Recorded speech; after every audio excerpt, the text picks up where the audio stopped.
بسم اللہ الرحمن الرحیم۔ السلام علیکم دوستو، ویلکم ٹو مائی چینل۔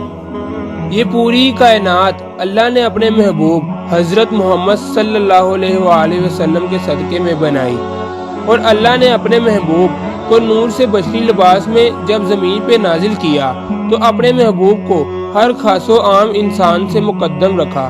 تاریخ گواہ ہے کہ آپ صلی اللہ علیہ وآلہ وسلم کی شخصیت معجزات کا سمندر ہے۔ تاریخ میں رکھا ہے کہ حضرت محمد صلی اللہ علیہ وآلہ وسلم کا سایہ زمین پہ نہیں پڑتا تھا۔ آپ صلی اللہ علیہ وآلہ وسلم پر زندگی میں کبھی مکھی نہیں بیٹھی۔ آپ صلی اللہ علیہ وآلہ وسلم کو کبھی جمائی نہیں آئی۔ آپ جیسے آگے دیکھتے تھے ویسے ہی آپ پیچھے دیکھتے تھے۔ آپ جس جانور پر سوار ہوتے تھے وہ آپ صلی اللہ علیہ وآلہ وسلم کی گواہی دیتا تھا۔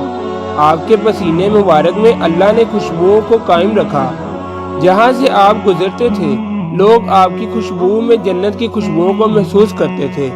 آپ صلی اللہ علیہ وآلہ وسلم جس پانی میں اپنا لاب دہن ڈالتے تھے وہ پانی شہد سے بھی میٹھا ہو جاتا تھا۔ تاریخ میں لکھا ہے آپ جہاں جہاں سے گزرتے تھے تو پہاڑ اور درختوں سے سلام یا رسول اللہ کی آوازیں بلند ہو جاتی تھی۔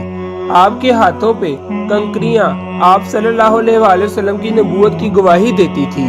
آپ صلی اللہ علیہ وآلہ وسلم وہی شخصیت ہیں جنہوں نے چاند کو 2 ٹکڑوں میں تقسیم کر دیا۔ آپ نبینا کی آنکھوں پہ ہاتھ رکھتے تھے تو اللہ انہیں آنکھوں کی روشنی عطا کر دیتا تھا۔ آپ مرے ہوئے انسان کے لیے دعا کرتے تھے تو وہ مرا ہوا انسان زندہ ہو کر آپ صلی اللہ علیہ وآلہ وسلم کی نبوت کی گواہی دینے لگتا تھا۔ آپ سے ہر پرندہ ہر جانور اپنی زبان میں بات کیا کرتا تھا۔ آپ صلی اللہ علیہ وآلہ وسلم کائنات کی وہ واحد شخصیت ہیں جن کو اللہ نے معراج پر بلایا اور پوری کائنات کے لیے مثال پیش کر دی۔